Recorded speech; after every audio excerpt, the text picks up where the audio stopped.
All right, so now we're at the fort. If you could tell me a little bit the history behind this. I certainly can. San Luis always had a fort because it was the northwestern capital of Spanish Florida. And they always had at least the blockhouse, which is the house there. They had three different blockhouses the archaeologists discovered when they did the excavations. But it was only late, in about 1702, 1703, that they put a palisade up around it, which because they knew that British forces were coming, Colonel Moore and his Cherokee allies. And so the palisade would actually be able to hold more people safe from the troops. So the palisade is here today. An interesting thing about the palisade, of course, it looks like wood, but it isn't. The Disney Corporation came and helped us learn how to stain concrete posts, and so we could put concrete posts in the ground, not wood, so there wouldn't be a wood rot problem. So although there's some wood on the gates, the posts themselves are concrete, stained concrete. Yay, Disney. Thank you. Yes, they were very helpful. And the blockhouse here is a two-story affair, mainly because there were that many soldiers, but there was a lot of supplies that were stored upstairs, and in case there was a siege, they'd have water and food to carry them through. Because the blockhouse also contained the armory, where they stored the weapons, and it's also where they always had soldiers here on guard duty night and day. But those soldiers, when they weren't on duty, would go to their own houses, most of them, unless they were bachelors and they didn't have a place to go. The firing platforms double as sleeping platforms. Now, you told me it was never really used for its original purpose because... Because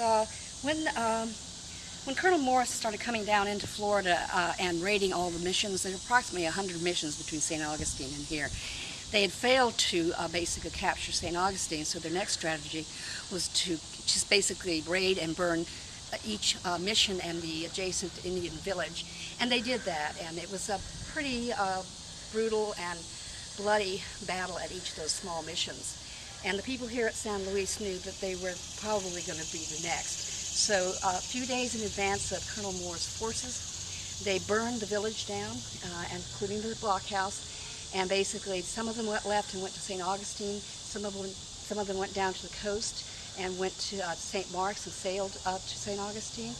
And some of them went west to basically to Pensacola first, and then Mobile, and then eventually Louisiana, where we discovered that there are members of the Appalachian tribe still living today. So one of the first tribes of Florida did not entirely die out like some of the others did. Wonderful. So the Spaniards never really lost their heritage or their pride at that point here while they were in Florida, Yeah, and they still identified very much as being Spanish.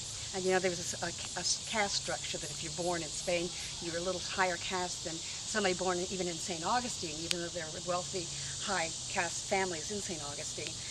But here on this hill, the Spanish and Appalachian lived together. The natives all were christened as Catholics.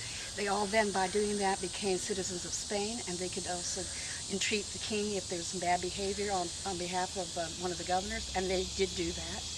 They asked the friars to come and basically form a mission here, and so the Franciscan friars did indeed do that. What we find is that quite a few of the men married Appalachian women, and the children of those marriages were mestizo, and they basically were treated a little bit better than just common laborers. In fact, if you were a child, if you were a mestizo, you didn't have to labor in the field.